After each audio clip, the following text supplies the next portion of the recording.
Le crime contre l'humanité est la borne commune à toutes les cultures. La mission des droits de l'homme est aussi de préserver cette humanité à venir, ces générations futures, pour que cette humanité reste promesse. Le plus grand crime contre l'humanité est le déni d'amour, un amouricide à l'échelle planétaire.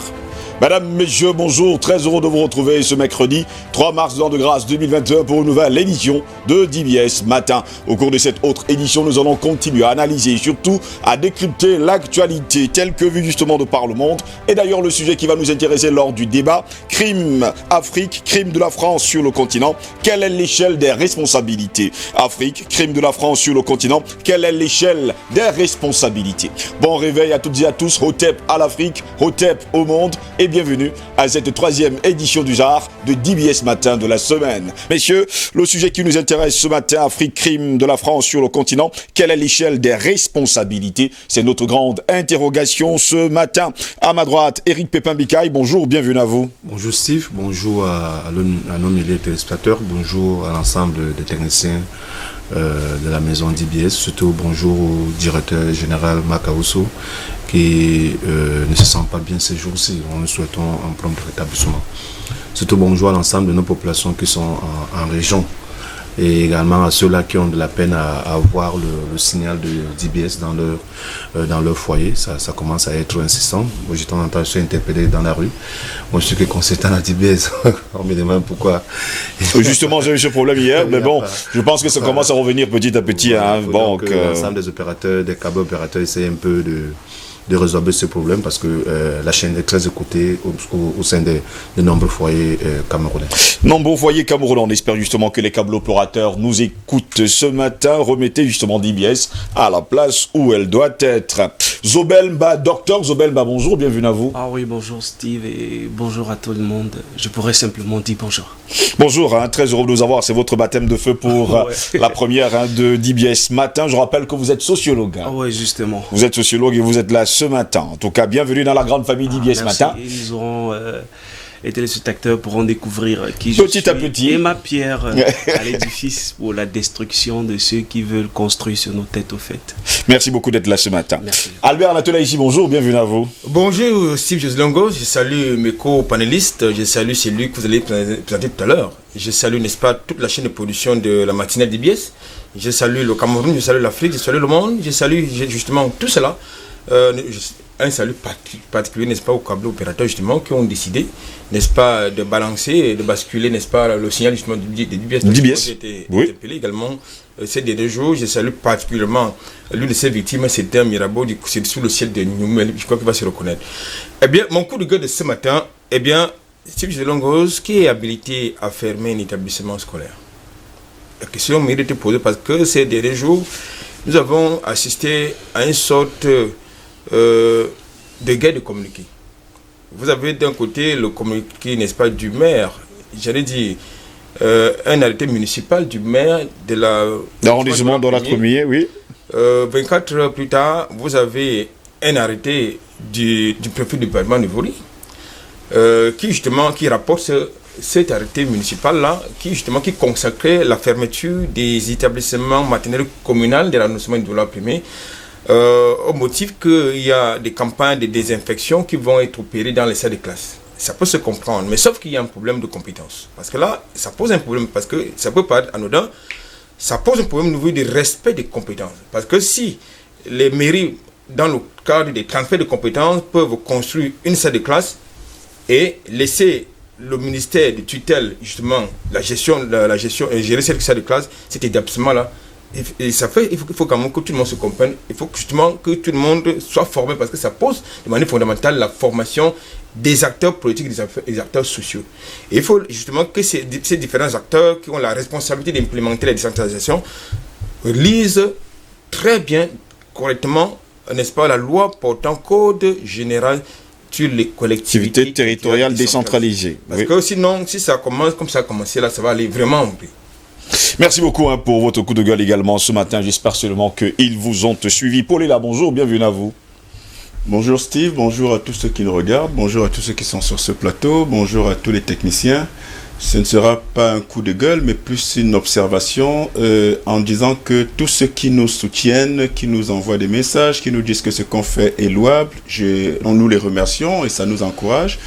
Mais j'aimerais aussi dire que ceux qui pensent qu'il ne s'agit pas seulement de parler doivent également se souvenir que c'est de tous les côtés, c'est de notre côté qu'il ne s'agit pas seulement de parler, c'est de leur côté aussi, qu'il ne s'agit pas simplement de dire c'est bien ce que vous faites. Passons à l'action, posons des actes concrets, c'est pour l'intérêt de l'Afrique, c'est pour la renaissance de l'Afrique. Conscientiser, c'est une chose et parallèlement passer à l'action, c'est une autre chose qui est indispensable. C'est un message pour nous qui contribuons à l'édification chaque matin des masses et c'est important également et vrai pour vous qui nous écoutez et qui nous faites des suggestions. Passons à l'action, c'est la seule solution. Merci beaucoup, messieurs, d'être là ce matin. Le sujet qui nous intéresse, Afrique, crime de la France sur le continent. Quelle est l'échelle des responsabilités? C'est notre grande interrogation. Mesdames, messieurs, bienvenue à toutes et à tous. Voici le débat.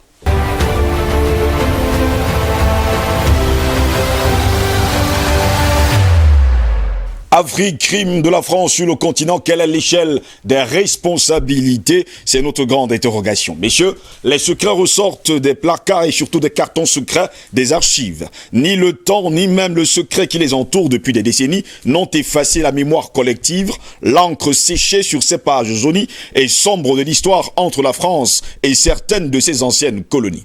Massacre de Tiaroy, livraison d'armes dans la guerre du Biafra ou réarmement trouble de la métropole dans le génocide au Rwanda, des crimes sur le continent africain sont légion. On ne va pas également oublier le génocide au Cameroun et dans les 4 coins d'ailleurs du continent africain. En dépoussiérant les archives, eh bien, ce matin, nous rappelons ces inoubliables crimes français en Afrique et posant par la même occasion l'épineuse question de la déclassification des archives françaises. S'il les murs de l'Élysée pouvaient parler, ils nous diraient tant de choses. Pour l'heure, ce sont ces archives qui parlent, en tout cas pour l'Afrique. 3 dossiers sont exhumés ce matin et dépoussiérant les cartons secrets défense des archives françaises. Rwanda, l'ordre immoral de réarmer les génocidaires sous la lumière tamisée du sous-sol des archives. 2 hauts fonctionnaires sont chargés d'éplucher entre 1990 et 1994 des documents se rapportant à l'Afrique. Mais face à l'horreur retranscrite sur les pages, ils referment les cartons. Qu'ont-ils vu? Sans doute cette note manuscrite confiée par un haut fonctionnaire au journaliste Patrick de Saint-Exupéry qui intime l'ordre aux soldats français de réarmer les Hutus. Ceux-là même qui venaient de massacrer, selon un bilan à jamais provisoire, quelques 800 000 Tutsis. Pour les Rwandais, c'était tout simplement 1 200 000 Tutsis qui tombèrent en 1994 en moins de 4 mois. 3 mois après le début du génocide, la France de François Mitterrand, engagée au début aux côtés du président rwandais Juvenal Habyarimana contre les rebelles Tutsis, envoie 2500 soldats au Rwanda lors de l'opération turquoise lancée en juin 1994. Officiellement, il faut mettre fin au massacre partout où cela sera possible éventuellement en utilisant la force selon le mandat de l'ONU. Officieusement, messieurs, selon Patrick de Saint-Exupéry, les militaires français reçoivent l'ordre de remettre des armes aux Hutus qui se ruent pour passer la frontière, mise en difficulté par les rebelles du Front patriotique rwandais, le FPR, constitué d'exilés Tutsis, donc le président actuel, Paul Kagame. En plus d'opposer une clause de conscience aux militaires, cet ordre immoral se fait en violation flagrante de l'embargo sur les armes décrété par l'ONU en mai de la même année. De quoi relancer les spéculations sur le rôle sombre de la France dans le pays des 1000 collines. Et en tout cas, pour l'heure, en dépit des promesses, des enquêtes, des appels à un devoir de mémoire, les archives restent secrètes sur le Rwanda. Une boîte de Pandore? C'est notre grande interrogation. Seule leur déclassification permettrait d'avoir des réponses précises. Parlons également maintenant du Sénégal. Les tombes sans nom des tirailleurs massacrés à Tiaroy. Après avoir promis de donner au Sénégal les archives sur le massacre de Tiaroy, François Hollande se rend dans cette banlieue dakaroise en novembre 2014 pour, dit-il, réparer une injustice et saluer la mémoire d'hommes qui portaient l'uniforme français et sur lesquels les Français avaient retourné leurs fusils. Fin de citation. Apparemment, après cette citation, rien n'a été fait. À la fin de la Seconde Guerre mondiale, la France entreprend le blanchiment des troupes en remplaçant les tirailleurs issus du Sénégal, du Dahomey, actuel Bénin, du Soudan français, actuel Mali, de la Côte d'Ivoire, de l'Oubangui-Chari, actuel Centrafrique, du Niger, du Tchad, du Gabon, du Togo, du Cameroun, par des soldats français de souche. Oui, messieurs, vous l'avez bien compris, ils ont changé leur tenue. Eux, les pouilleux, en fait, eux qui n'avaient pas fait la guerre, ce sont eux, justement, à qui on a remis des tenues militaires. Des milliers de soldats sont alors démobilisés des villes françaises vers le camp de Tiaroy. Avant d'embarquer, certains réclament le paiement intégral de leurs pécules, leurs indemnités, leurs arriérés de soldes et leurs économies enregistrées dans des livrets d'épargne et ne partiront pas. Sur le camp de la banlieue dakaroise, la contestation des tirailleurs gagne en ampleur, notamment lors de la visite d'un général. La suite, eh bien, des gendarmes français appuyés il faut le dire comme ça, de tirailleurs coloniaux, ouvrent le feu sur les soldats noirs. Messieurs, bilan, 70 morts au total, dont 35 suite à leurs blessures. C'est ce qu'on dira. Plus tard, on nous fera comprendre qu'ils étaient 400 qui avaient été abattus le même jour. Une seule matinée, 400 de ces soldats qu'on a surnommés les tirailleurs, les pouilleux qui ne méritaient pas de porter la tenue militaire française, ont été assassinés, au su et au vu de tout le monde. Eh bien, messieurs, selon les archives, une version de l'État français que conteste d'ailleurs tant sur les chiffres, les circonstances, les origines, les motifs et le déroulé, plusieurs spécialistes qui indiquent que des archives ont été en partie soustraites pour ne pas donner une idée sur l'ampleur des faits. Malgré la nationalité française récemment octroyée par François Hollande à des tirailleurs, l'ouverture complète des archives tarde toujours à venir. Comme d'habitude, eh bien, on tient des propos, mais les tenir reste une autre affaire. Elle permettrait pourtant de mettre des noms sur les tombes de ces soldats inconnus qui meublent le cimetière qui leur est dédié. On parle bien sûr du cimetière de Tiaroy. Parlons également maintenant du Biafra, cette sale guerre de la France. En mai 1967, le Biafra a l'audace de déclarer son indépendance du Nigeria. La guerre fait rage entre la nouvelle République sécessionniste et la République fédérale ouest-africaine. Des milliers de civils, particulièrement des enfants, tombent sous les balles ou meurent de faim. Le géant africain est alors en ligne de mire de la France, de Gaulle et de Jacques Foccart qui souhaitent affaiblir le géant anglophone d'Afrique de l'Ouest. Quelque temps plus tôt, la Pétro-République fédérale avait contesté le tir nucléaire français de 1960 et avait même expulsé des officiels de la métropole. Par vengeance, oui, par vengeance, depuis sa cellule Afrique de l'Élysée, la France-Afrique active ses réseaux et met en place un réseau clandestin de livraison d'armes dans le Biafra. Sous couvert d'une opération humanitaire face à l'horreur des enfants qui meurent et d'une bataille largement médiatique, des mercenaires des services secrets français livrent des armes depuis la Côte d'Ivoire ou encore au Gabon. Oui, vous l'avez compris. Et des cadavres qui ressortent des cartons d'archives non déclassifiés. Comme à chaque fois, dans son sombre passé avec l'Afrique, eh bien les archives françaises musellent la vérité, musellent les faits sous le fallacieux sceau du secret défense. Pourtant, ce serait pour la France une occasion inespérée de construire le futur de sa relation avec ses anciennes colonies en ouvrant ses archives pour solder les injustices et les erreurs du passé. Sans être exhaustif, eh bien messieurs, le mystère sur l'assassinat de Thomas Sankara reste toujours de marbre. Les diamants de Bokassa, les nombreux coups d'État ou le parachutage de préfets français à la tête d'États africains, la disparition de Mehdi Ben Barka, le bombardement de la base de Bouaké, la mort de Kadhafi, sont autant de zones d'ombre qui devaient être éclairées par une déclassification des archives. Reste à espérer qu'Emmanuel Macron saisisse l'occasion pour écrire une nouvelle page de l'histoire franco-africaine. Voilà pourquoi nous également ce matin, du 3 mars de l'an de grâce 2021, nous nous interrogeons. Afrique, crime de la France sur le continent, quelle est l'échelle des responsabilités? Pourtant, l'Afrique a tant donné pour l'élan à la France, et la France a toujours, il faut le dire comme ça, écrasé, pillé, spolié, et surtout tué ses enfants. La France n'existe pas sans l'Afrique. La France n'est même pas un pays sans l'Afrique. La France a commencé à exister avec l'Afrique et la France va finir d'exister du fait de l'autonomisation des peuples africains et les jours de la France sont comptés. Vous voulez qu'on parle de la France? La France aujourd'hui, ou la France d'hier ou celle d'avant-hier? De tout temps, la France a toujours montré qu'elle ne valait rien sans l'Afrique. C'est pas moi qui le dis, je le sais, je le pense, mais quand des Français, et pas n'importe lesquels, tels que Jacques Chirac, qui disait que sans l'Afrique, la France serait reléguée au 23e rang mondial des puissances. Et le feu Mitterrand, également ancien président français, qui, à son temps, disait que sans l'Afrique, la France n'existerait pas. La France n'existerait même plus au 21e siècle.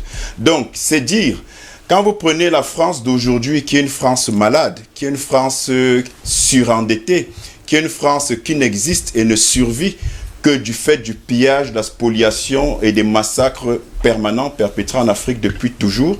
La France qui, aujourd'hui, se considère comme une grande nation, mais qui fait fortune sur des objets volés en Afrique depuis la colonisation, des centaines de milliers d'objets présents dans le musée du Quai Branly et dans plusieurs autres, qui sont payés, lesquels musées pour être visités sont payés par personne 12 €. C'est des millions et c'est des millions d'euros qui sont faits comme ça depuis des décennies.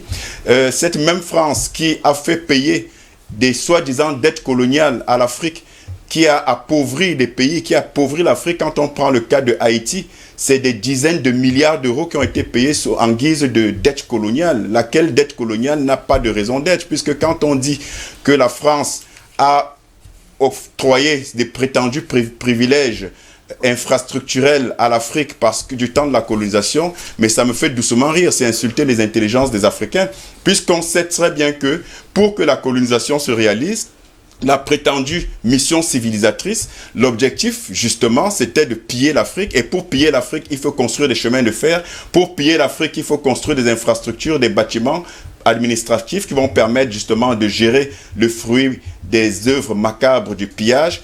Pour piller et spolier l'Afrique, il faut apprendre et forcer les colonisés à parler la langue, à adopter la culture française. Et quand j'entends aujourd'hui, la main sur le cœur des pseudo-journalistes français occidentaux dire que la colonisation n'avait pas que des effets négatifs, j'ai envie de rire, j'ai envie de pleurer. Rire parce que ces gens montrent bien qu'ils ne sont pas plus intelligents que des souris des champs, et pleurer parce qu'ils insultent l'intelligence africaine qui ont très bien compris que le jeu français n'est que dans la diversion et dans le mensonge. Quand vous regardez l'histoire entre la France et l'Afrique, mais la France et l'Afrique, leur histoire est écrite en lettres de sang. Et malheureusement, avec le sang exclusif des Africains. La France n'a fait que du mal à l'Afrique, n'a fait que du tort à l'Afrique. Et le pire malheur de l'Afrique, c'est d'avoir croisé sur son chemin la France. C'est aussi simple que ça. Donc, il n'y a pas à tergiverser. Non, il y a quand même des bienfaits de la colonisation. Si vous me parlez des bienfaits de la colonisation, je vous demande quels sont les bienfaits du viol de votre mère ou de votre fille. Où sont les bienfaits? Donc, il faut arrêter de dire n'importe quoi. La France, c'est un État voyou. La France est un État criminel. Et tous les chefs d'État, depuis au moins De Gaulle jusqu'à Macron aujourd'hui, en passant par Sarkozy, qui est aux portes des géoles, de façon justifiée, ou Chirac, Mitterrand et les autres, et Pompidou, les présidents français devaient tous être aujourd'hui traduits, même à titre posthume, devant la CPI, devant au moins une cour de justice neutre, devant laquelle ils rendraient des comptes de tous leurs crimes et toutes les atrocités qu'ils ont fait subir et continuent de faire subir à l'Afrique. Ce n'est juste plus tolérable de continuer de regarder passivement la France massacrer, piller et tuer les Africains. Quand vous prenez depuis l'époque des indépendances, des pseudo-indépendances, vous regardez, en réalité, vous avez fait le déroulé de quelques-uns des faits d'armes criminels de la France. Quand vous regardez au niveau du Cameroun, commençons par le Cameroun, vous voulez qu'on vous parle de quoi? Vous voulez qu'on vous parle de la Lomidine en 1957, du côté de l'Est, qui a tué des milliers de Camerounais de façon délibérée. Ce n'était pas un accident, avec prétendument un médicament qui était de la Lomidine justement, qui était supposé guérir les Camerounais, soigner les Camerounais de la maladie du sommeil, mais qui en réalité était un médicament qui était déjà proscrit et connu comme tel de la communauté médicale, qui justement a quand même, en toute connaissance de cause, été administré à des milliers de Camerounais justement pour les décimer. Vous voulez qu'on parle de quoi? Du napalm à l'ouest, entre 57 et 62, où la guerre du Cameroun a fait les pires atrocités, a commis les pires massacres. Ce napalm qui a été déversé à la suite de ce qui avait été fait au Vietnam par les Américains, et le Cameroun, qui était le deuxième pays d'expérimentation de ce poison, a fait des milliers de morts à l'Ouest Cameroun. Vous voulez qu'on vous parle de la Guinée, où Sékou Touré, qui avait dit « nous préférons la liberté dans la pauvreté que l'opulence dans l'esclavage », lequel Sékou Touré a été humilié et embêté justement dans son pays en détruisant par les Français. Les Français ont détruit tout ce qu'ils avaient quand ils se sont rendus compte que Sékou Touré ne voulait plus du franc CFA et avait décidé de rompre les liens, les liens criminels avec la France. Les Français ont décidé de détruire tout en Guinée. Je dis totalement tout, jusqu'au bétail. Ils tuaient les vaches, ils tuaient les animaux, ils détruisaient les tracteurs, ils brûlaient les bâtiments, ils détruisaient les chemins de fer. Qu'est-ce qu'ils n'ont pas fait pour nuire à Sékou Touré? Sylvanus Olympio du Togo a suivi en sortant du franc CFA et en disant qu'il ne pouvait pas continuer à subir les affres de la France. Il a même essayé d'être un peu diplomate en disant qu'il était prêt à payer une dette coloniale à la France en échange d'une pseudo-paix qui permettrait justement à son pays de se développer. Mais dès qu'il est sorti du franc CFA, c'est ce qui s'est passé. La France a édité des billets de la monnaie du Togo pour créer une inflation fictive et pour comme ça nuire aux Togolais. Et ensuite, on sait ce qui s'est passé. Ils ont monté leur sbire qui était Fort Gnassingbé Yadema pour assassiner Sylvanus Olympio. Et quand on parle d'assassinat, il y a des mapères, il faut bien préciser. Il y a des mapères. Voilà. Il y a des mapères. Donc, vous voyez comment la France a toujours été à l'origine de tous les crimes et toutes les atrocités en Afrique. Quand vous voulez parler maintenant des indépendantistes, des figures emblématiques de l'Afrique, je vous rappelle que 80% des coups d'État en Afrique sont créés et ont été perpétrés du fait de la France comme principal commanditaire. Quand vous regardez Thomas Sankara, vous regardez, j'ai parlé de Sylvanus Olympio, vous regardez Kadhafi, vous regardez, j'ai parlé que sais-je encore, quand vous regardez tous ces présidents qui ont soit été tués, soit été démis, de Modibo Keïta à Kadhafi en passant par Sankara et tous les autres, vous vous rendez compte que la France, en réalité, a fait fortune et continue de faire fortune et d'exister sur le dos et sur le sang et à la sueur des Africains. Donc ça ne peut juste pas continuer et il est temps que les Africains considèrent la France pour ce qu'elle est, ça veut dire un État voyou, un État criminel qui n'a d'existence que par l'Afrique et on ne peut juste pas continuer. Il est temps de dénoncer, on l'a toujours fait, on continue de le faire, mais il est temps d'agir également. Et des actes concrets s'imposent. Pendant ce temps, Albert Anatola, ici, on ne va pas également effacer de notre mémoire le massacre de Tiaroy. Voilà des hommes qui ont combattu pour la France. Rappelez-vous d'ailleurs que nous en avons parlé ici l'année dernière, parlant justement de cette indépendance française qui est née au Cameroun. Des hommes qui les ont sauvés justement de la main des nazis, finalement, sont entièrement et totalement assassinés. Oui, disons que en tant que journaliste, c'est vrai que le temps ne nous permet pas d'évacuer toute la problématique. Nous allons y revenir. Mais je voudrais quand même indiquer qu'on ne peut pas insister sur les crimes, j'allais dire les assassinats politiques. Nous avons les crimes économiques, nous avons les crimes culturels qui ont été perpétrés, n'est-ce pas, par la France sur le continent africain.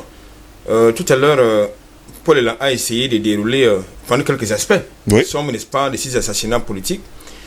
Oui, il faut également mettre un accent sur, parce qu'en réalité, le socle de ces assassinats politiques, c'est n'est-ce pas, l'envie ou le besoin, n'est-ce pas, de s'approprier nos ressources naturelles, notre sol. Je voudrais indiquer, n'est-ce pas, à la mémoire collective, que par exemple au Cameroun, lorsque les Français décident de partir, qu'est-ce qu'ils font? Ils décident tout simplement de détruire tous les investissements que les Allemands avaient consacrés. Ils ont détruit quelques ponts, les infrastructures, c'est-à-dire les bâtiments. Oui. Ils les ont détruits. Je voulais également rappeler à la mémoire collective, dans les années 80, au moment où le Cameroun avait une société de transport urbain, notamment Sotuc, Oui. alors il était question de renouveler le parc, n'est-ce pas, de ces sociétés de transport urbain. Eh bien, le gouvernement camerounais est allé en Chine acheter les autobus. Eh bien, la France n'a pas apprécié l'affaire, cette liberté, cette indépendance. Tout simplement, qu'est-ce que la France a fait? On a coulé ces autobus dans l'océan. C'est une histoire connue. Tout récemment encore, lorsqu'il a fallu que l'une des filiales du groupe reparte du port autonome de Douala, dans la gestion du terminal conteneur, qu'est-ce qui s'est passé? Ils ont tout simplement et bonnement saboté le logiciel d'exploitation du terminal conteneur. Ils sont partis avec, et ils sont partis avec nos milliards, les milliards des contribuables camerounais. Donc j'ai pris quelques clichés comme ça pour que vous compreniez une chose, et c'est que la présence française en Afrique est destructrice et nocive. Et ça pose un problème parce que vous avez justement au sein même de nos populations celles-là qui font allégeance au bourreau. Et ça pose un problème. Souvenez-vous également du train de la mort, parce que la plupart de ces assassinats politiques sont très souvent commandités et portés par la France. C'est faut le dire. Vous avez tout à l'heure convoqué l'assassinat, n'est-ce pas, de Thomas Sankara. Qui est le commanditaire? C'est Mitterrand. Vous avez convoqué tout à l'heure l'assassinat, n'est-ce pas, de Bokassa, de Kadhafi. Beni Ben Barka, Kadhafi. De Kadhafi. Qui l'a commandité? C'est Sarkozy. Donc je pense qu'il ne faut pas aller chercher très loin. En 2018, M. Macron, lors de sa visite au Burkina Faso, a pris l'engagement de manière solennelle officielle devant la jeunesse africaine de déclassifier les archives africaines. Avant lui, M. François Hollande, qui a fait un amende honorable par rapport aux crimes français en Afrique. Est-ce que ces engagements ont été suivis des faits? Je ne pense pas. Et là, il me semble donc que voilà donc une problématique qui peut intéresser la société civile africaine, les politiques africains. Je parle des hommes politiques. Oui. Si jamais il en existe, je crois quand même qu'il en existe. Si ce ne sont pas des animateurs politiques, alors Anatola ici. Je crois. Bon, voilà. Bon, si, c'est pour ça que j'ai mis le si. Si il existe les hommes politiques, voilà donc un couloir qui peut les intéresser. Parce qu'aujourd'hui, il est important, parce que M. Macron a eu l'outrecuidance de le dire, et de manière solennelle lors de l'interview qu'il a accordée en novembre dernier, dans un journal qui parle sur l'appel Hexagone, qu'on ne peut pas constamment regarder l'histoire, le passé. Non, on doit regarder le passé. J'ai été outré en regardant une chaîne hexagonale, je crois que c'est CNews, un certain personnage qu'on appelle Éric Zemmour, déclarer que la France ne peut pas avoir un problème de conscience avec la colonisation, sur la colonisation en Afrique. Parce que la France elle-même est une colonie. Est une ancienne colonie. Waouh! J'ai dit, mais ça veut dire que ce monsieur va être président de la République française. C'est dangereux. Alors, ce que monsieur Zemmour dit sur les plateaux de télévision, c'est ce que les politiques français pensent. La preuve, c'est que ces archives n'ont pas été déclassifiées.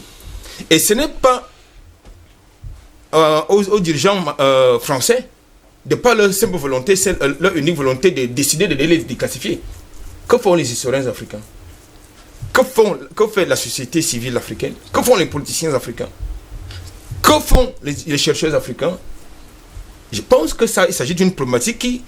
Parce que tout à l'heure, vous avez convoqué l'histoire des tirailleurs, l'assassinat des tirailleurs dits africains du côté du Sénégal.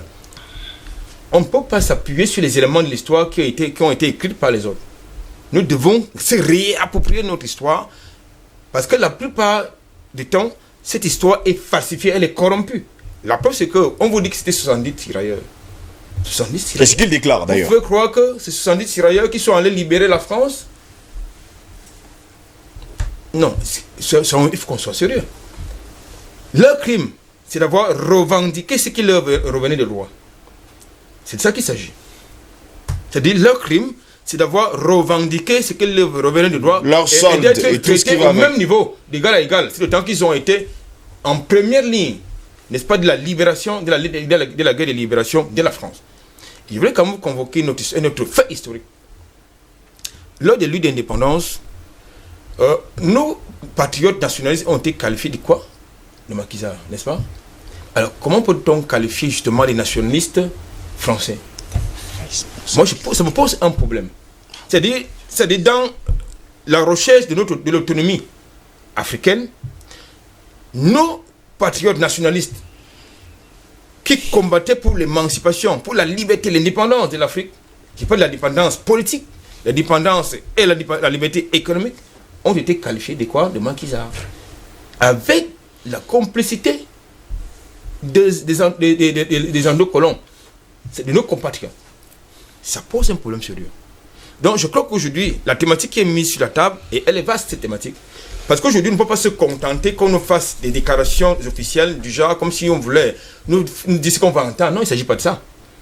Il ne s'agit pas seulement de reconnaître qu'il y a des crimes qui ont été perpétrés, qui continuent d'être perpétrés, parce que la preuve, c'est que d'un côté, on confesse qu'on a perpétré des crimes, mais on continue encore à en commettre, parce qu'il n'y a pas que des crimes, des assassinats politiques. Ce qui se passe en Côte d'Ivoire actuellement, c'est le fait de qui? Macron. Parce qu'à l'instant, nous sommes à quelques jours d'élections législatives. Oui. Il y a les assassinats qui sont perpétrés de la Côte d'Ivoire. Ce qui se passe actuellement au Tchad, c'est le fait de qui? De Paris. Donc il faut à un moment donné qu'on comprenne une chose. Certaines luttes doivent être un peu plus dures. C'est important. Parce que si on se limite à des discours, à des engagements qu'on ne tiendra pas, il y a un problème. Donc ce n'est pas à Macron de décider. Vous avez aujourd'hui le Trésor français dans ses coffres forts contient, on me dit on m'a informé, je crois que c'est hier qu'on me disait que le Trésor français détient plus de 2 tonnes d'or.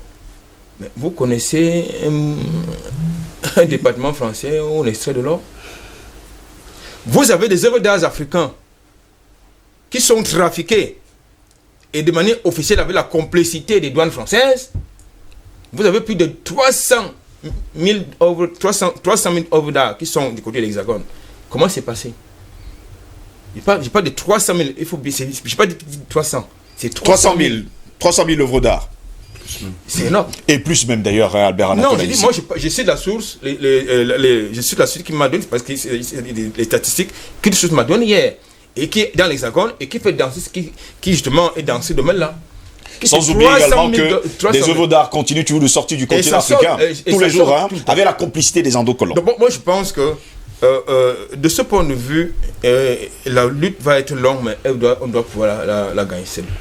Pendant ce temps, Éric Pépin-Bicaille, on parle toujours des crimes de la France sur le continent africain. Quelle est l'échelle des responsabilités? À se poser des questions, à quoi servent les juristes, les avocats, les historiens pour porter plainte justement à la France pour qu'elle restitue justement l'histoire, la vraie histoire justement de ces assassinats sur le continent africain? Moi, à mon sens, je pense que c'est la problématique centrale de votre thématique. C'est-à-dire comment s'organiser pour que on puisse obliger la France à reconnaître ces nombreux crimes qui ont été perpétrés sur le continent depuis la période de l'impérialisme en passant par la colonisation. Il ne faut pas oublier que la France est en Afrique du Nord depuis pratiquement 1830, lorsqu'elle prend possession de l'Algérie. Et cela va aller crescendo avec cette envie de pouvoir coloniser la Tunisie, le Maroc plus tard et bien d'autres. Ils vont redescendre au niveau de la colonisation pour occuper la Mauritanie et le Sénégal pour avoir une main mise sur l'Afrique centrale.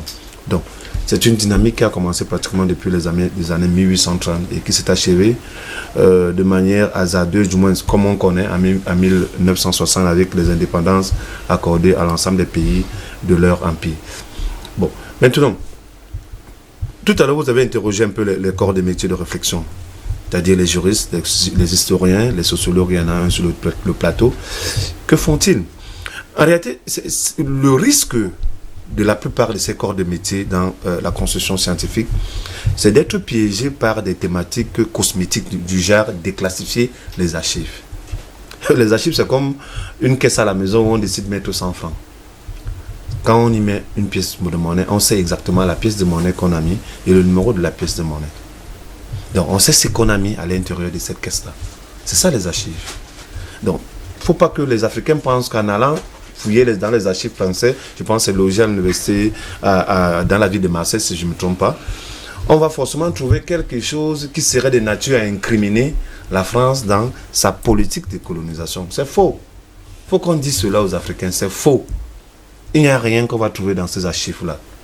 Et même le déclassifier, c'est un peu affaiblir la mentalité, du moins les intellectuels. Vous dites qu'on ne trouvera rien ou bien on ne trouvera pas la vérité? On ne trouvera pas la vérité à l'intérieur. Donc c'est la raison pour laquelle je prends ce néologisme en disant qu'il n'y a rien dans ces archives de nature à incriminer la France sur ces nombreux actes qui ont été perpétrés durant toute la période de la colonisation. Il faut qu'on soit clair. Maintenant, il y a un rapport de force. Ne dites pas, par exemple, que les peuples héréros en Namibie ou les Namas en Namibie pendant la colonisation allemande et le génocide qui a été perpétré en 1904 ont eu besoin des archives allemandes pour faire en sorte que le peuple allemand reconnaisse que 65 000 personnes ont été abattues en 1964 pendant cette colonisation. C'est pas vrai. Ils n'ont pas eu forcément besoin des archives. Ils ont fait parler les archives orales. Et c'est ça la force de l'histoire. Vous ne pouvez pas faire parler les archives de l'oppresseur, du bourreau, dans la construction de la vérité. La démarche est biaisée. La méthodologie est mal choisie. Donc il faut que progressivement on sorte de ce concept des archives françaises dans la reconnaissance des crimes français. Il faut que ça soit sorti. Et maintenant, on doit s'appuyer sur les éminences grises qui sont sur le continent. Je citerai Achille Mbembe, qui est l'un des rares à avoir théorisé sur la post-colonie. C'est-à-dire, il essaye un peu de faire une étude introspective sur la colonisation française en Afrique. Mais il n'a pas été suivi. Parfois, il est même attaqué par un certain nombre d'intellectuels qui estiment que son concept ne correspond pas aux enjeux des relations internationales de l'heure. Voilà, par exemple, les réalités de cette lutte, de nature à faire en sorte qu'on quitte des discours, on rentre dans le discours de la construction de la pensée basée sur les faits. Et sur cet aspect-là, Achille n'a pas que théoriser sur la post-colonie. C'est quelqu'un qui a travaillé forcément énormément sur les indépendances au Cameroun avec les faits et la réalité de cette colonisation française-là, avec tout ce que ça a apporté comme avatar. Donc, les travaux de recherche de ces substances-là sont là. Il n'est d'ailleurs pas le seul. Ils sont très nombreux à écumer les laboratoires pour essayer un peu de présenter la vraie histoire de la colonisation française. Je pense que c'est à partir de là que les juristes prendront le relais pour pouvoir montrer... Qu'attendent-ils aujourd'hui? Parce qu'apparemment, il faudrait toujours qu'il y ait quelque chose pour qu'ils prennent le relais finalement. Non, c'est que pour le moment, je ne veux pas être excessif, mais on a comme l'impression que nos intellectuels de manière générale sont dans la distraction. Vous voyez, quand vous prenez un peu l'histoire du Cameroun... Ils sont dans la distraction, ils pourraient être dans la distraction. Bon, je préfère qu'ils sont dans la distraction, ou alors pourraient être dans la distraction. Quand vous prenez un peu l'histoire du Cameroun, à partir de la colonisation allemande, si vous jetez un coup d'œil sur le contrat qui unit les chefs locaux aux Allemands, vous verrez qu'il y avait une différence au départ. On était parti sur la signature d'un contrat commercial qui s'est transformé le 14 juillet 1884 à un contrat de protectorat. J'ai souvent coutume de dire qu'on a eu la même scène en Afrique de l'Est, notamment en Éthiopie, où le roi Ménélique II a refusé le fameux contrat le fameux traité de Chouali, oui, que les Italiens ont transformé en traité de protectorat. Pourtant, lui, il était sur le prisme d'un traité d'amitié qu'il avait signé avec ses amis italiens. Donc, pour ce qui est de la colonisation camerounaise, il y a eu ce lapsus-là, que les Allemands ont introduit un contrat de protectorat, un traité de protectorat. Pourtant, les chefs ont signé un traité d'amitié avec des gens qui étaient déjà installés sur la côte, notamment la maison Vormann, qui avait un comptoir de commerce, tout comme il y avait d'autres comptoirs qui étaient là. Donc, si on regardait cet aspect-là, on pourrait porter plainte à l'Allemagne pour violation du contrat. Vous allez me dire que ça date de 1984, mais c'est explorable. Puisque si les Héros et les peuples Namas de Namibie ont eu gain de cause par rapport à la colonisation allemande après le génocide de 1904, aujourd'hui, ce n'est pas en allant ressusciter ce contrat-là qu'on va avoir gain de cause. Pire, la mauvaise gestion de l'administration coloniale française et britannique sur le territoire, ce sont les outils sur lesquels les juristes doivent travailler pour pouvoir obliger les colonisateurs dans les pays colonisés à admettre leurs erreurs, parce qu'il était question pour eux, dans le cadre du contrat qui unissait le Cameroun avec la Société des Nations, d'une administration. Une administration ne doit pas se transformer en une gestion, et à une gestion autocratique, à la limite même à la confiscation du territoire camerounais et à leur basculement dans le système d'administration. Restons sur les crimes commis par la France sur le continent africain. Donc, pour dire qu'il y a du travail et de la matière dans ce domaine. Oui. C'est la raison pour laquelle je pense que les gars sont beaucoup plus dans la distraction et ils pouvaient vraiment se concentrer là pour mettre le pied, le genou au sol de ces occidentaux. Maintenant, restons sur les crimes. Les crimes sont là. En réalité, vous avez fait un listing des crimes et puis ça ne s'arrête pas. Les crimes continuent. Oui, ça s'arrête pas. Les crimes sont toujours perpétrés. Les derniers crimes de mars étaient justement liés à la crise ivoirienne où on a arrêté près de 3500 morts. Où jusqu'à présent, on ne connaît pas qui est responsable de ces morts. Parce que Gbagbo a fait 8 ans de prison à La Haye et il a démontré qu'il n'était pas responsable de ces morts. Il a été blanchi. Et il y a son opposant direct qui lui est resté à la présidence, au pouvoir, qui est resté à la présidence et qui lui aussi ne se reconnaît pas comme étant le parrain de ces crimes. Qui a donc tué plus de 3500 Ivoiriens? C'est la grande question qu'on peut se poser. Et c'est la raison pour laquelle on dit c'est la France. Crimes continuent, en tout cas. Et il appartient aux Africains de pouvoir mieux s'organiser et de sortir un peu des solutions cosmétiques telles que déclassifier les archives. Il n'y a rien dans ces archives de nature à incriminer la France. Tout ce qui est à l'intérieur, ce sont de belles lettres. Et en termes de belles lettres, la culture française est assez outillée. Docteur Zobelmba, vous êtes sociologue, hein? On va aller aussi calmement avec vous ce matin. On va quand même regarder, on parle de crimes de la France sur le continent africain. On a l'impression aujourd'hui que, eh bien, il y a encore certains Africains sur le continent, en tout cas, qui ont encore peur de la France. Voilà pourquoi ils peuvent parler, justement, porter plainte à la France pour tous ces crimes déjà commis sur le continent africain. Ou alors, c'est un lavage de cerveau qui a été fait.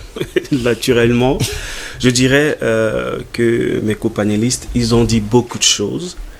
Et à l'intérieur, il y a attiré certaines substances qui peuvent être l'outil sur lequel certaines personnes que tu as indexées peuvent s'appuyer pour pouvoir faire une réelle réclamation. Je dirais que ça ne fait que 200 ans que nous sommes entrés en contact avec eux et qu'ils ont à peu près 500 ans d'exploration.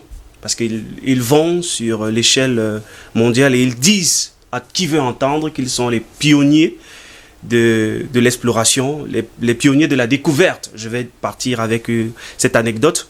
Un professeur avait posé une question à un enfant de savoir qui a fait le tour du monde. Nous tous, anthropologiquement, on sait que c'est Magellan. Et puis, il a recalé l'enfant par rapport à son examen de brevet de passage. Et le parent se plaint, revient à l'école et demande « Mais qu'est-ce qui se passe ?» Il dit que non, l'enfant n'a pas su répondre. Et aux parents de dire « Mais attends, je ne connais pas. Est-ce que Magellan est venu dans mon village ? Magellan n'est pas arrivé dans mon village. Comment pouvez-vous dire qu'il a fait le tour du monde alors qu'il n'est pas arrivé chez moi au Togo, pour tout simplement dire que ces gens sont dans un film et à l'intérieur, ils nous ont introduit de façon très, je vais dire quoi, psychologiquement, ils nous ont injecté certaines substances à nos ancêtres qui ont fait en sorte qu'aujourd'hui, nous pensons que sans eux, nous ne pouvons rien. Léopold II, en envoyant ses spies en Afrique, disait « Vous n'allez pas les apprendre la religion, à prier, il n'y a pas de pauvres là-bas, il n'y a pas. » Voilà le décor qui est planté pour que nous, les Africains, nous soyons conscients aujourd'hui que l'échelle des responsabilités ne peut s'établir que sur 3 plans. Premièrement, nous avons nos ancêtres. Ne disons pas de façon négative qu'eux, ils n'ont pas su, parce qu'on va voir des poches de résistance qui se sont passées en Éthiopie et dans d'autres pays, où ils ont grandement été refoulés. C'est-à-dire, on ne les a pas laissés accès. Si ce n'a été nos propres frères encore qui jouaient le jeu de trahir, le fait de la trahison, les endocolons et tout ceci, pour les laisser entrer. Mais sans ça, nos ancêtres avaient mathématiquement fait des calculs bien précis et ils savaient que cette façon de procéder, parce qu'ils n'ont pas le monopole de la violence, il faut déjà le savoir, parce que même les Africains sont violents, mais comme ce sont anthropologiquement des personnes qui ont le cœur de Dieu, ce sont des personnes qui sont amour et qui mettent au centre l'humain. Parce qu'il faut déjà savoir que l'Africain n'est pas violent parce qu'il met au centre l'humain. Mais n'allons pas oublier que ce sont eux qui ont inventé la science, qui ont inventé la médecine. Et on ne peut pas parler de médecine sans violence parce qu'il faut disséquer pour comprendre. Et cela, c'est une forme de violence. Donc, je dirais tout simplement que quand Pépin parlait de signer les traités, par exemple, nous avons été distraits dans le sens où la signature de ces traités ne tenait pas en compte le langage qui était la dialectique en ce moment, qui était parce que s'ils écrivaient en français, nos ancêtres, est-ce qu'ils lisaient le français? Donc on s'est fait duper depuis le début, mais en partant sur cette règle-ci. Si nous, on n'a pas été violents avec eux, c'est parce qu'on a accepté ceux qui venaient comme les humains. Maintenant, comment répartir les responsabilités? À notre niveau, on les a acceptés. Ça, c'est une faute pour nous, mais je ne dirais pas. Parce qu'aujourd'hui, l'Europe et l'Occident, la France, précisément, qui s'est porté garante de la colonisation et qui est en train de mettre, qui a mis sur pied ce qu'elle a vécu, parce qu'on ne peut rien, on ne peut vraiment transmettre ce qu'on a vécu, parce qu'un peu, elle fait de l'Afrique la réparation de ce qu'elle a subi et elle prend l'Afrique comme le laboratoire pour mieux comprendre la pensée hitlérienne, c'est-à-dire que le nazisme l'a choisi et c'est ce qu'elle est en train d'appliquer chez nous. Moi, je suis juste surpris de ce que certains soi-disant pseudo-intellectuels africains jouent le jeu jusqu'aujourd'hui. Parce que comment comprendre que certains responsables, ça c'est les deuxièmes qui entrent dans l'échelle des responsabilités. Comment certains responsables, aujourd'hui encore, nous pouvons accepter, si tu as mangé chez quelqu'un, c'est naturel que tu lui retournes l'ascenseur. Mais si aujourd'hui toute la population se lève et sociologiquement se disent, nous on n'en veut plus. Nous avons souffert depuis et aujourd'hui, il faut que ça change. Je ne sais pas s'ils sont réellement conscients que le vent est en poupe, que la marée, vraiment, elle est très haute et que si elle part, ils ne sont pas amarrés quelque part dans leur bateau. Cela partira avec eux forcément. Parce que si aujourd'hui, toute la société civile et autres se lève, bon, je dirais quelque chose. Je n'indexe pas ceux-là qui jouent au scénario d'hommes politiques. Oui. Parce que quand on parle de la société civile, il y a quelques individus qui se lèvent, des ventrus, et disent qu'ils représentent la société. Mais si on se rend compte que réellement... Ils sont subventionnés justement par la même France, bon, sans oublier les Occidentaux. Naturellement. Voilà. Si tu manges un ventre affamé n'a point d'oreille. Voilà. Maintenant, donc, qui sont ceux qui peuvent réellement faire des réclamations? Parce que lorsque la troisième sur l'échelle des responsabilités, je vais parler des autorités coloniaux et des endocolons qui jouent justement ce jeu. Mais maintenant, le problème le plus grave ici, c'est ceux-là qui ne savent pas où ils se trouvent. Parce que soit tu es noir, soit tu es blanc. Ils dirigent qui? Les blancs ou les noirs? Ils font le jeu de qui? Je dis c'est un business. La France, à un niveau, excusez-moi, je dirais ceci. J'ai rien contre le peuple français, mais je les adoube et je les félicite pour ceci, qu'ils savent bien faire ce qu'il y a à faire pour leurs intérêts. Mais maintenant, à nous-mêmes d'avoir notre propre business. Je félicite ici le grand frère Haïti, qui dit souvent, il faut fermer les frontières. Parce que lorsqu'on va fermer les frontières, établir notre plan de développement. À partir de ce moment, la société elle-même va réclamer ce qui est en elle. On peut aujourd'hui dire que, oui, ils ont fait. Ils ont fait, c'est pour qu'il y a des métros. Aujourd'hui, c'est chez eux. Quand ils venaient piller l'or, c'est pour qui aujourd'hui le système sanitaire en Europe est pratiquement gratuit. Ne disons pas que c'est totalement gratuit pour continuer à encourager nos frères qui laissent l'or ici pour dire que c'est là-bas, l'herbe est verte chez l'autre. C'est partiellement gratuit là-bas, mais ils prennent les ressources ou pour cette subvention-là, ils prennent chez nous. Alors les autorités françaises, il y a l'information qui passait hier par rapport à Sarkozy et autres, c'est toute une machination pour que encore les soi-disant Africains qui vivent de l'autre côté ou qu'ils veulent vivre sur le dos de la France disent que non, on a enfermé et tout ceci. Donc je dirais ceci, Steve, le réel problème ici se situe au niveau de la conscience. Oui. C'est vrai, ils sont arrivés de façon psychologique. Ils sont entrés, on les a offert des terres, un bon nombre de choses, et nous avons ouvert nos cœurs pour les accepter. Oui. Cela, aujourd'hui, si on continue à dire, oui, c'est la France, en réalité, on ne ment pas, c'est la France. C'est pas comme si on se levait un matin et du coup, directement, patata, on dit, on accuse la France, cherche un bouc sur lequel on va mettre le mystère. C'est réellement la France, puisque c'est elle qui a colonisé. On n'a rien demandé. Et même quand on parle des résiduels, de ce qu'ils nous ont laissé en termes de colonisation, il n'y a rien. Il n'y a réellement rien. Si on parle des chemins de fer, c'est toujours... Il n'y a aucune construction, hein, rien, on n'en voit pas. Rien du tout. C'est Albar Anatola ici qui fait d'ailleurs toujours cette remarque. Justement, alors comment aujourd'hui dire que la responsabilité, c'est les Africains qui sont nuls? Non, on ne peut pas dire que nous sommes nuls. Mais c'est ceux-là qui, à nos têtes, décident encore de jouer le jeu des esclaves, de la colonisation.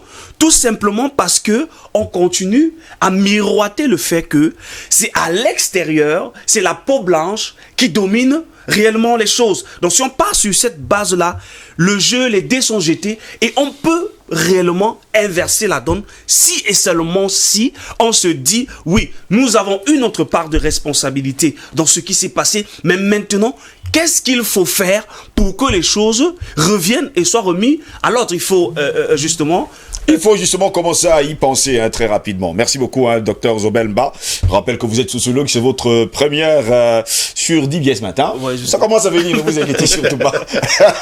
Ça commence à venir. Pendant ce temps, Paul est là. On ne va pas également oublier que les crimes se sont commis sur le continent africain avec la complicité de certains Africains. Et certains Africains, justement, peinent, jusqu'à preuve de contraire, à prendre leurs responsabilités pour dire haut et fort que la France commet et continue à commettre des crimes sur le continent africain. Alors Steve, parlant de responsabilité, je veux être très clair. Rappelez-vous de Joseph Kizerbo qui disait que tant que les lions n'auront pas leurs propres historiens, les histoires de chasse seront toujours à la gloire du chasseur. Ouais. Donc, moi je suis pas seulement prudent, mais je suis toujours très embêté et je m'inscris archi en faux quand j'entends, en général, depuis toujours, des responsabilités qu'on veut attribuer au peuple africain dans les atrocités qu'il a subies du fait de la colonisation, de l'esclavage. Parce que, voyez-vous, ce sont les vainqueurs des guerres et des batailles qui écrivent l'histoire et ils ne l'écrivent qu'en leur faveur. Et donc, quand on entend ça, on a l'impression qu'il faudrait diluer un peu la peine des Africains ou alors la responsabilité de ces bourreaux. Quand on parle de responsabilité des Africains, écoutez, quand vous êtes menacé, quand vous êtes torturé, quand vous êtes mutilé, quand vous êtes emmené manu militare, quand vous êtes assassiné, quand vous êtes violé, quel que soit votre niveau de résistance, quand vous serez embarqué de force et quand vous avez été dépouillé, dépossédé spirituellement, culturellement et que après vous et votre descendance n'a plus aucun repère, c'est très facile de dire on a quand même notre part de responsabilité. Donc à cette époque-là, sur une échelle de 1 à 10, parlant de responsabilité, la France, puisqu'il s'agit d'elle, est à 50. Je dis bien sur une échelle de 1 à 10, donc elle explose le maximum de l'échelle de responsabilité. Maintenant, s'il faut parler de responsabilité des Africains aujourd'hui, là, c'est autre chose. Mais pas de responsabilité de ce qui leur est arrivé. Bon, on vous comprend. C'est autre chose parce que responsabilité dans le sens où on a des actes à poser. J'ai parlé des actes tout à l'heure. Oui. On a des choses à faire. Et il n'est pas question, et j'ai commencé d'ailleurs mon bonjour ce matin en faisant état du caractère hautement important et indispensable de poser des actes, au-delà de parler et de conscientiser. Et donc, qu'est-ce qu'on a à faire? J'ai parlé de poser des actes, donc il faut que je sois concret, je dois bien ça à ceux qui nous écoutent. Premièrement, il faut arrêter de lire l'Afrique, de comprendre l'Afrique, de comprendre les Africains sous le prisme déformant de l'Occident. Oui. Parce qu'aujourd'hui, les livres scolaires qu'on lit, les livres d'histoire qu'on lit, c'est à la gloire du chasseur, c'est-à-dire de la France et de l'Occident, pilleur et spolieur. Donc, il est temps que, premièrement, qu'on se procure la documentation non corrompue qui fait état de la réalité. Une documentation donc parallèle qui s'inscrit en faux de ce qui nous a été distillé jusqu'ici comme pollution morale et intellectuelle. Ça veut dire trouver, et il y en a, vous avez des livres comme les livres de Cheikh Anta Diop, vous avez un certain nombre de documents et d'auteurs qui nagent à contre-courant et qui font état de la réalité historique qu'a subi l'Afrique.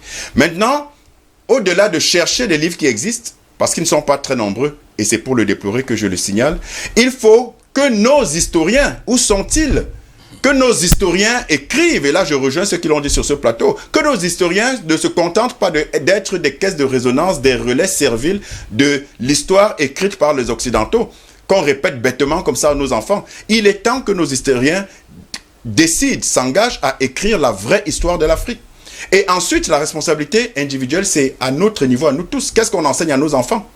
Est-ce qu'on est content et on se satisfait de ce qu'ils apprennent à l'école comme mensonge sur l'Afrique? On ne fait que faire le jeu de l'Occident et de sa propagande mensongère. Qu'est-ce qu'on apprend à nos enfants? Est-ce qu'on leur apprend nos héros? Est-ce qu'on leur apprend Sankara? Est-ce qu'on leur apprend Sylvanus Olympio? Est-ce qu'on leur apprend Oumniobé? Est-ce qu'on leur apprend Cheikh Anta Diop, le plus grand savant du XXe siècle, effectivement? Est-ce qu'on leur apprend tous ces grands héros africains? Ou est-ce qu'on les laisse se spolier l'esprit et la psychologie par les balivernes que racontent les livres d'histoire? Je vous rappelle que quand on parle des crimes aujourd'hui, rien n'a changé. C'est la forme qui change. Vous voulez qu'on vous parle de quoi? Vous avez cité ça de façon brillante. Vous voulez qu'on vous parle des massacres d'Algérie, des Sétifs, de Guelma, de Kerata? Vous voulez qu'on vous parle des massacres au Rwanda, du génocide au Rwanda, au Rwanda en 1994, où la France a un rôle éminemment trouble en armant les Hutus? Vous voulez qu'on parle de la guerre du Biafra, où la France a armé les indépendantistes biafrais? Vous voulez qu'on parle de quoi? J'ai parlé de la Lumidine au Cameroun, j'ai parlé du napalm. Vous voulez qu'on parle de quoi d'autre? L'histoire de la France, je l'ai dit, avec l'Afrique, c'est une histoire de sang, au sang exclusif des Africains. L'histoire a été écrite en lettres de sang. Les solutions sont là, les responsabilités, il n'y a pas question de tergiverser. Nous sommes entièrement victimes.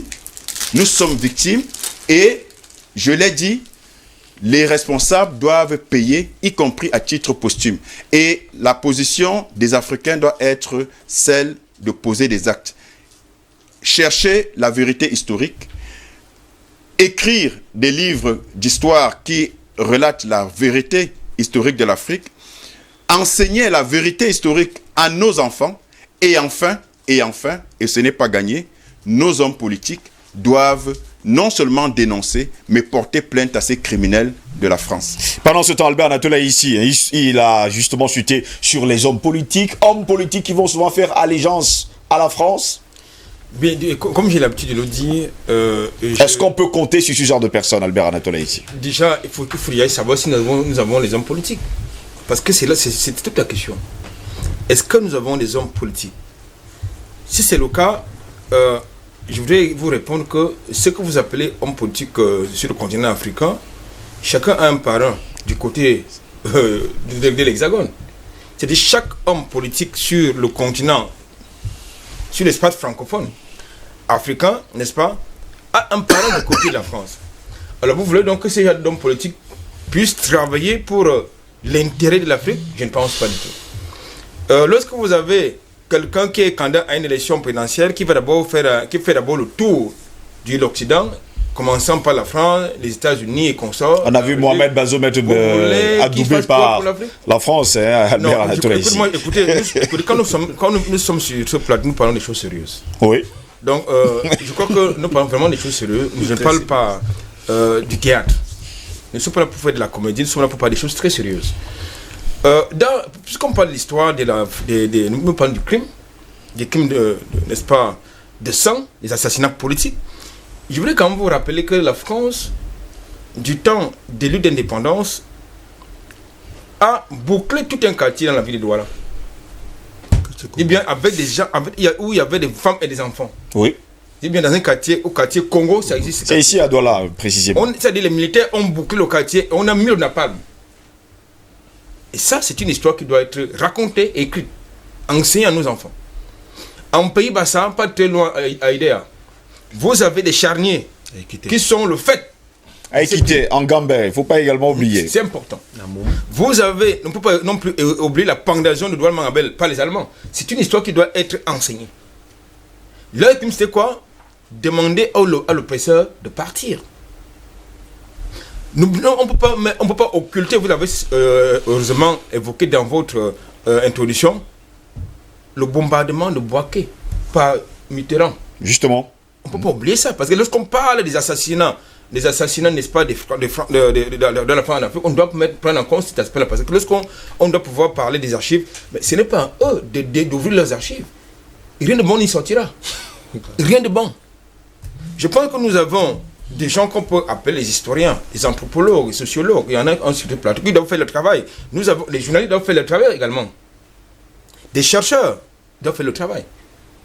Je pense que lorsque hier j'ai rencontré une étudiante, je lui ai fait comprendre, écoutez, ne vous contentez pas d'apprécier les interventions de certains panélistes, il faut aller au-delà, c'est-à-dire que comprendre ce que nous disons, et ça doit faire l'objet quelquefois de vos thèses. C'est important. C'est comme ça qu'on forme la conscience. Absolument. Très bien. Donc je pense que je ne peux pas compter sur les hommes politiques parce que nos élites politiques sont corrompus. N'ayons pas peur des mots. Ils sont corrompus. Ils n'ont pas de la matière. Il faut le dire. La vérité. Donc moi je pense, non, quand il le dit, c'est sérieux. Nous parlons des choses sérieuses. Donc il faut une reconstruction de manière radicale. Pour que là, nous aurons affaire à des patriotes, à des vrais nationalistes qui ne vont pas faire allégeance à Paris, à Macron, on ne sait pas qui d'autre. Parce que ce sont des assassins, ces gens. Parce qu'on ne peut pas faire allégeance à un assassin. Sarkozy, c'est un assassin. Mitterrand, c'était un assassin. De Gaulle, c'est un assassin. Macron, c'était un assassin, il faut le dire. Et ce n'est pas à ces gens-là qui peuvent être les procureurs pour juger les crimes. C'est pas possible. C'est pas possible. On vous a compris parfaitement. Avec quelqu'un également qui avait fait un bébé dans le dos d'un président de la République. Il ne faut pas également l'oublier. Pendant ce temps, Eric Pépin Mical, c'est 21 présidents, il faut le dire comme ça, africains tués dans le 20e siècle. Ça, il faut également le dire. Plusieurs dirigeants tués par des colons français juste parce qu'ils ont réclamé justement leur autonomie. L'autonomie, l'indépendance de leur pays. On ne va pas également oublier ce côté-là. Des chefs d'État, des coups d'État commis sur le continent africain, tout ça avec l'appui de la France. Donc, cela peut poser un ou deux problèmes. Le premier problème est le problème de la souveraineté des pays africains. Oui. Juste toujours interroger, à réfléchir sur cette problématique-là. Parce qu'à chaque fois qu'il y a un problème, j'entends les hommes politiques, les intellectuels dire nous sommes un peuple souverain, nous sommes un pays souverain, nous sommes un continent souverain. Qui donne la souveraineté? Qui est donc celui-là qui est chargé de donner la souveraineté à un État? Voilà. Est-ce qu'un pays comme la Somalie peut s'estimer souverain au même titre qu'un pays comme les États-Unis ou un pays comme la France? Donc les questions de souveraineté sont des questions très sensibles qui relèvent de la libération totale et autonome des peuples. Et dans le contexte africain, cette expression est abusivement utilisée par les intellectuels, les dirigeants. Elle devrait être utilisée au prisme de la réalité actuelle. Oui. Pour dire qu'il y a toujours des injonctions, des ingérences dans les mécanismes qui fondent l'évolution de la plupart des sociétés africaines. Peut-être c'est l'une des raisons qui peut justifier le fait que dans l'Empire français, on est resté depuis la fin des indépendances de 1960, à peu près 21 chefs d'État tués. Mais surtout, la France a réussi à discipliner les dirigeants de son empire, à les faire parler d'une même voix, à les faire voir des choses de la même manière, à la limite, à les faire adopter les mêmes comportements dans la pratique démocratique. C'est un véritable exploit. C'est un véritable exploit. Dans cet empire-là, il n'y a aucun dirigeant qui est têtu. Aucun, tout le monde est doux. Du moins, docile, à moindre mesure. En fait, on fait comparaison n'est pas raison. Mais quand on essaye un peu, moi je fais de l'analyse, et lorsqu'on fait de l'analyse, il faut savoir donner les bons points et les mauvais. Mais lorsqu'on va du Gabon, on voit le comportement, c'est la même chose qu'au Congo. On va au Tchad, c'est la même chose. On descend en Afrique de l'Ouest, c'est la même école. C'est-à-dire des gars, curieusement, ont fait la même école, ont les mêmes diplômes, ont obtenu la même moyenne. Et administrent leur peuple de la même manière, comme c'est édicté par la France. La cellule africaine de l'Élysée. C'est formidable. C'est-à-dire qu'il y a l'Élysée qui gère le pays, mais il y a une cellule africaine de l'Élysée qui est chargée de gérer les territoires africains. Ça peut paraître, ça peut faire rire, mais en réalité, c'est la réalité dans laquelle nous sommes plongés. Et résultat des cours, ça fait en sorte que on a comme l'impression que les nombreux crimes perpétrés dans l'Empire français sont de nature à imposer, du moins à asseoir l'hégémonie de la France sur ce continent-là. En réalité, à confirmer le fait qu'ils ne sont Votre jamais description est quand même pessimiste. Hein. On a l'impression qu'on n'en sortira jamais de l'auberge. Mais en fait, il faut en rire pour pouvoir se dire que le problème est plus sérieux que ça. Parce qu'au-delà du rire que je dégage, du ton lyrique que j'adopte dans cette expression-là, il y a une réalité qui est palpable et qui est placable. Oui. Nos dirigeants se ressemblent, comme s'ils ont été ils sont sortis Fabriqués dans le même moule. Le même moule, c'est Oui. une réalité. Vous avez parlé tout à l'heure de Mohamed Bazoum qui vient d'être élu président du Niger, qui a fait le tour d'abord. Si jamais il a été élu. Bon. Maintenant, quand tu prends son CV, tu sens que non, il était préparé dans l'antichambre. Voilà, c'est un francophile confirmé. Et puis, il ne faut pas oublier que le Niger, c'est là où est née la francophonie, je pense, en 71. Oui. Donc, nous sommes là dans un précaré où on n'a pas besoin d'un tertu qui viendrait forcément remettre en cause les multiples accords que la France a eu à signer avec le Niger, notamment l'exploitation abusive ou à prix de cube de son uranium, qui lui rapporte énormément d'argent et qui lui vaut tout le prestige dans le monde entier. Bon, maintenant, je ne peux pas vous remettre la parole sans dire, c'est fait ce constat. Du moins, dans les années 1900, le peuple turc a été accusé d'avoir perpétré un génocide en Arménie. Beaucoup d'Arméniens ont émigré en France et ont mis sur pied un lobbying pour que la Turquie reconnaisse ses crimes. Avant de reconnaître, cesse d'exercer sa pression sur l'Arménie.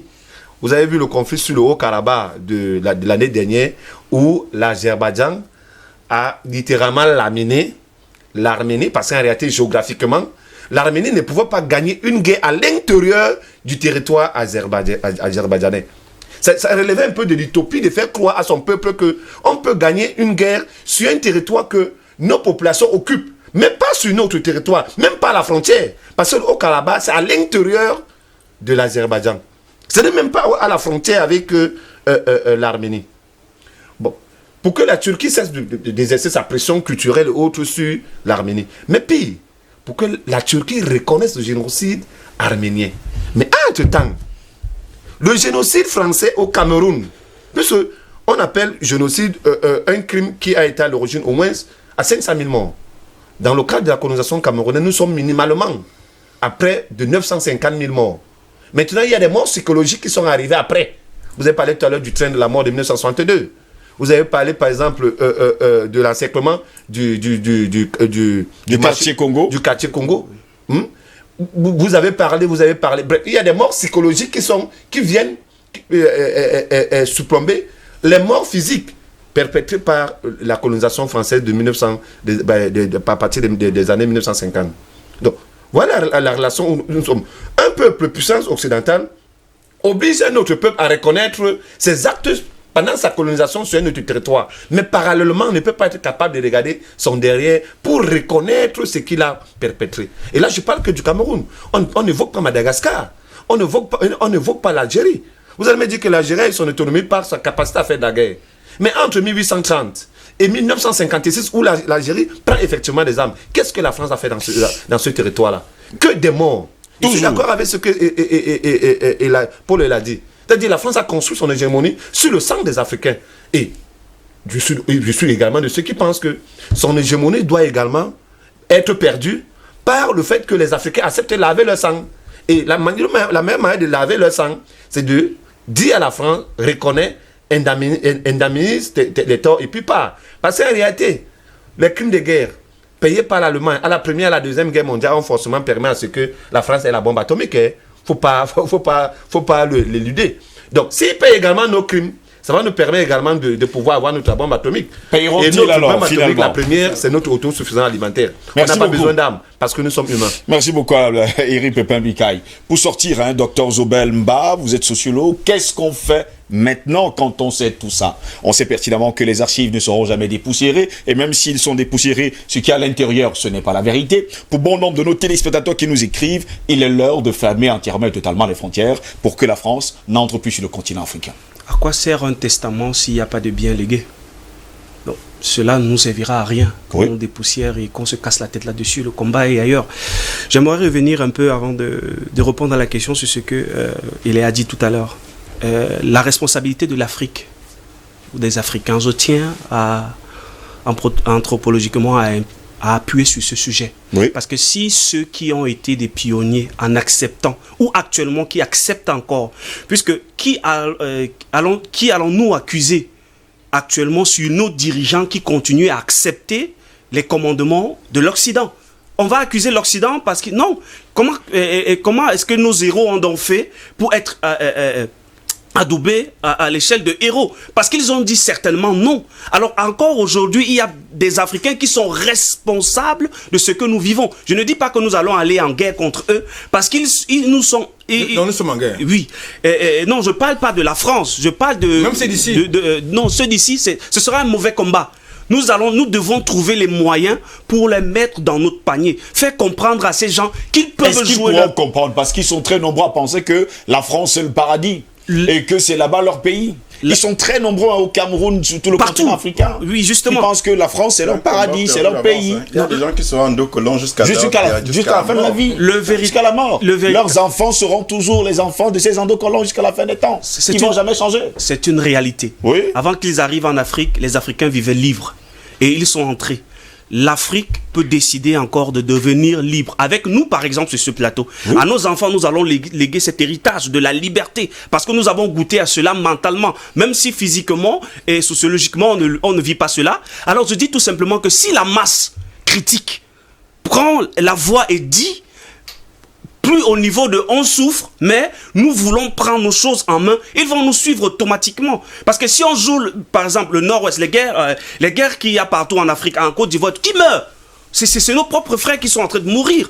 Je dis tout simplement que nous devrons charger le fusil d'épaule. On ne doit plus tirer sur ceux qui nous gouvernent. On doit leur dire, c'est vrai que vous jouez encore, vous le couvrez rôle les de l'Occident, mais vous devez comprendre où sont vos intérêts. La réalité, parce que leurs enfants vivent de l'autre côté. Alors si nous décidons que leurs enfants doivent revenir et vivre ce que nous vivons aussi, je suis sûr qu'ils vont prendre conscience, parce qu'il n'y a rien qui peut changer le cœur d'un parent qui voit réellement son enfant dans une certaine situation. Pour ceux qui ont encore des cœurs, dont je dirais, ce qu'il faut faire actuellement, c'est premièrement savoir où nous sommes tombés.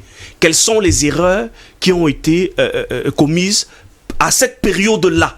À partir de là, qu'est-ce qui motivait? C'est vrai que c'est des livres d'histoire. Ce sont les chasseurs qui ont écrit à ce niveau. Ils disent que nos chefs ont vendu nos frères et tout ceci. Mais il y avait forcément quelque chose qui motivait ces chefs à le faire. Mais je dis maintenant, si on parvient à identifier réellement où est-ce que nous sommes tombés et nous les avons laissés entrer, à partir de là, la réparation peut se faire. Et pour conclure, on ne peut rien faire sans organisation.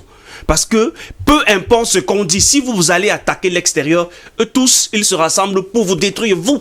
Alors si nous, les Africains, nous continuons à aller en dents de scie pour les attaquer, on va nulle part. Alors, comme cette émission est le porte-voix des sans-voix et des voix qui ont la conscience de ce que quelque chose doit être fait. La première chose, c'est au niveau de la conscientisation, puisque vous vous rendez compte que nous sommes déjà suivis par... Vous êtes suivis, disons nous.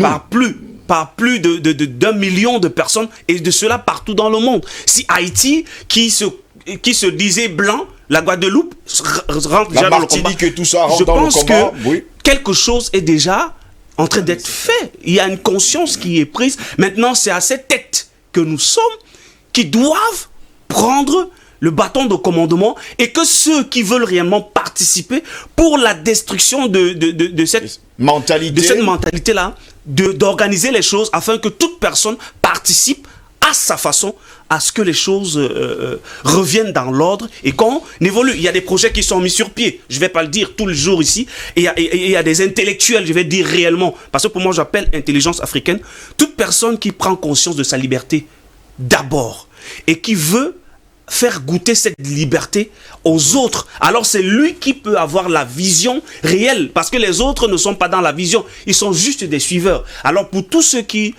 ont goûté à cela de par cette émission et veulent réellement que les choses semblent, ils doivent juste se rapprocher. Les messages c'est bien, mais qu'est-ce qu'on fait? Alors, Qu'est-ce qu'on fait? retrouver ceux qui ont des projets pour changer les choses. Je pense que ça, c'est ce Merci que je peux dire à ce beaucoup, sujet. messieurs, d'avoir été là ce matin. Permettez-moi de lire quelques messages. On va se séparer. Ils sont d'ailleurs très nombreux, les messages ce matin. On n'a pas eu tellement le temps de les lire. Bonjour, l'équipe de DBS. Je vous suis depuis un certain temps. Merci de nous éveiller. Je m'appelle Cyril depuis Lomé au Togo. Pardon. Vous pouvez m'ajouter dans le groupe WhatsApp. Merci. Merci également à vous. Vous êtes très nombreux. Hein. Le groupe WhatsApp est déjà inondé.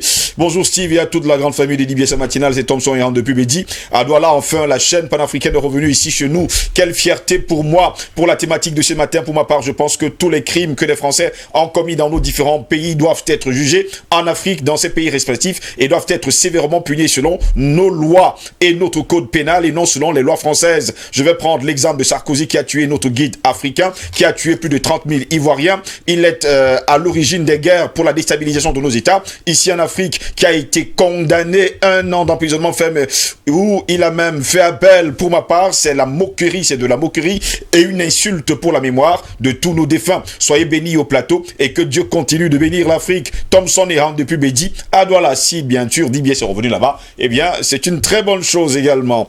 Toujours, l'électricité est un racket exposé.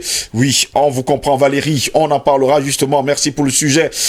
Bonjour DBS, c'est Latifi Moula depuis Sokodé au Togo. Tous ces crimes sont réels et vérifiables. Nous devons travailler à le faire savoir et voir par l'opinion publique africaine, car ceci devrait être un levier sûr pour notre motivation dans ce combat. Pour ce qui est des responsabilités, ils sont les responsables de tout ce qui nous est arrivé hier et aujourd'hui. Et la France, cette nation diabolique, travaille nuit et jour pour qu'on ne se réveille jamais. À bas la France. Merci à Latifi Moula depuis Sokodé au Togo ce matin. Bonjour aux présentateurs et à tous les panélistes sur le plateau, juste pour vous souhaiter tous mes encouragements, car grâce à vous, le peuple est désormais mieux outillé. C'est Emmanuel Pouamoun depuis le quartier CCC. Merci également à vous qui nous regardez. Bonjour le plateau, bonjour Steve, tu es le meilleur pour le débat. La France est un pays barbare et nous allons faire de la France notre pire cauchemar. Ils vont payer tous ces crimes. Merci à vous. C'est Constantin qui nous écrit depuis Kribi, dans le sud du pays, la ville balnéaire. Bonjour monsieur Steve Ngos et bonjour à tous vos invités et techniciens de DBS à matinale. Les crimes de la France en Afrique sont légion et le problème est que cela continue jusqu'à nos jours. Et je partage les propos de monsieur Paulella. L'heure est à l'action. Je salue mon champion, président Badakali, qui est absent sur votre plateau depuis quelques temps et j'espère qu'il se porte bien. C'est Rigobert Goudin-Yemek depuis la France. Excellente journée à vous, merci. Non, pour l'instant, le président est encore souffrant. À lui également, nous allons continuer à souhaiter prompt rétablissement. Il nous reviendra très vite. Pendant ce temps, le combat ne va pas s'arrêter. Il va toujours continuer. La France a tellement commis des crimes dans le plus beau et riche continent, l'Afrique. Elle va payer.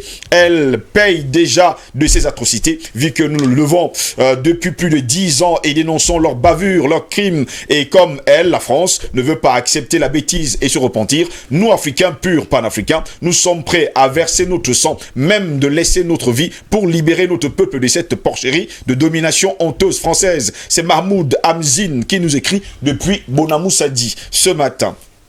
Bonjour à toute la grande famille, très heureux de vous retrouver ce matin après 2 semaines de sevrage par nos câbles opérateurs. Je ne sais pas pour quelle raison, mais ce que je sais est que ensemble nous vaincrons. Bon courage à vous dans la paix du Christ. C'est Marius Bertin depuis Douala, Cameroun, la terre très très bénite. Merci également à vous. Bonjour DBS ce matin, bonjour aux panélistes. La France est un état criminel, c'est un fait indiscutable. Mais le problème fondamental, c'est qu'elle a réussi avec maestria à acculturer plus de 60% d'Africains à travers son système d'éducation et autres. Elle nous fait passer de la colonisation à l'autocolonisation. Pour mettre la France hors d'état de nuire, il va falloir avant tout détruire tous ces mécanismes d'assujettissement basés en Afrique. C'est Stéphane Sullivan Onana qui nous écrit depuis Bruxelles, en Belgique. Bonjour Steve, depuis lundi, je vous suis en rediffusion compte tenu de mon emploi du temps au service. Je pense pour revenir sur le thème d'hier que l'Afrique est le continent le plus riche en passant par tous les panafricanistes tués par la France et tous ceux qui passent sur votre antenne aujourd'hui, car la première richesse de toute nation, c'est l'homme, sans même parler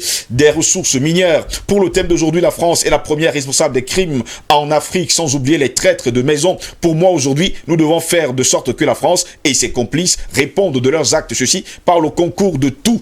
Et en tête, les responsables politiques dont je pense qu'ils doivent être encore plus nationalistes en cessant de signer des deals avec la France pour toujours être au pouvoir. Ceci dit, nous parviendrons à faire répondre à la France que lorsque nous aurons la tête de nos nations, nous serons à la tête de nos nations, ceux qui auront à la tête de nos nations, ceux qui n'y sont pas là par le concours de la France. C'est Rachid depuis Bafilo au Togo précisément. Bonne journée à vous également.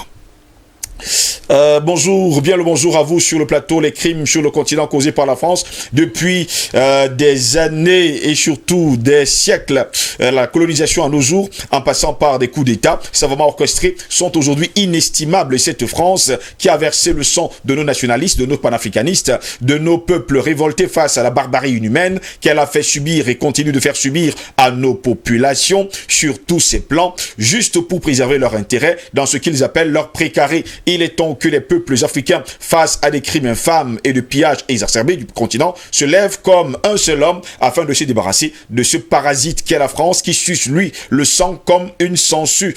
Car ni la CPI, ni leur communauté prétendue internationale ne nous seront d'aucune aide. C'est Bekada Omengue depuis Yaoundé, la capitale du Cameroun. Bonjour la famille, bonjour l'Afrique, la France n'a que dalle de nous. Ils font tout pour réduire en rien, car c'est leur objectif depuis des millénaires, mais ils sont en train de rencontrer des Africains conscients et soucieux de l'avenir de leur patrimoine qui est l'Afrique, et ce combat, eh bien, jusqu'à la dernière énergie. On combattra jusqu'à la dernière énergie. Vive l'Afrique, vive DBS. Bonne journée à tous. C'est Ndonfak, le fils du Panthère, qui nous a écrit ce matin. Bonjour Steve, bonjour particulier à mon ami et frère Zobel Mba, et bienvenue. Bienvenue à vous. Voilà, docteur, vous êtes entré dans la grande famille.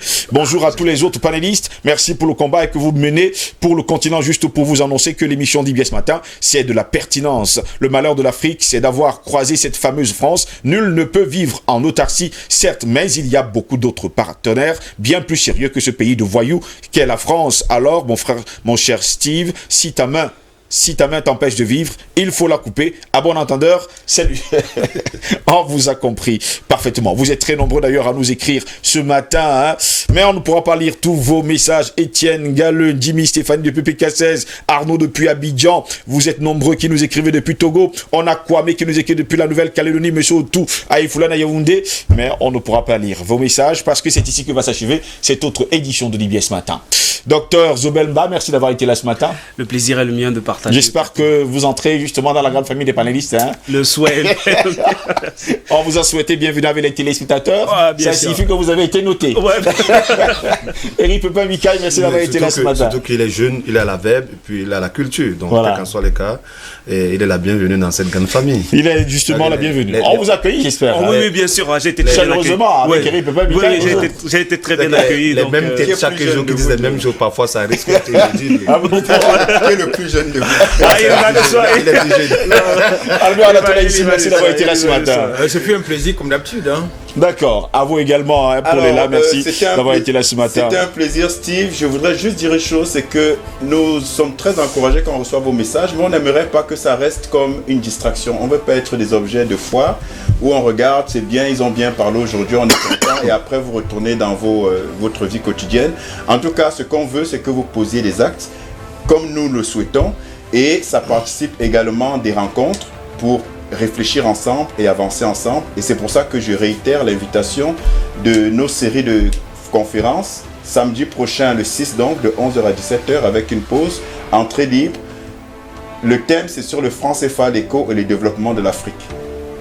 Uniquement sur réservation par SMS ou WhatsApp 699 84 98 98 699 84 98 98. On arrête demain à minuit des inscriptions. Et ils sont très nombreux, vous étiez également très nombreux samedi dernier. Nous avons partagé de belles et grandes choses. Vous êtes très nombreux à nous suivre dans tout le Cameroun. Et vous nous écrivez d'ailleurs tous les matins, tous les soirs et à chaque heure et un peu partout dans le monde, aux États-Unis, en Europe, en Asie, précisément au Japon. Ils sont très nombreux là-bas qui nous regardent. En Nouvelle-Calédonie, il y a également Kwame qui est toujours scotché tous les jours, tous les matins. Et il y a eu également à toutes ces personnes de la Guadeloupe, de la Martinique, des Antilles. Et sans oublier Erna Cunette, fidèle des fidèles. C'est ma sœur, qui est du côté des États-Unis. On fait des combines. Oui, mais vous savez. Hein. Merci, messieurs, d'avoir été là ce matin. Mesdames, messieurs, c'est ici que s'achève cette autre édition de DBS Matin. Merci à toute l'équipe technique. Merci à la réalisation. Merci à tous ceux qui nous ont accompagnés tout au long de cette édition. N'oubliez surtout pas, le crime contre l'humanité est la borne commune à toutes les cultures. La mission des droits de l'homme est aussi de préserver cette humanité à venir, ces générations futures, pour que cette humanité reste promesse. Le plus grand crime contre l'humanité est le déni de l'amour, un amouricide à l'échelle planétaire. Bonne journée à toutes et à tous et à demain, s'il plaît à Dieu. Au revoir.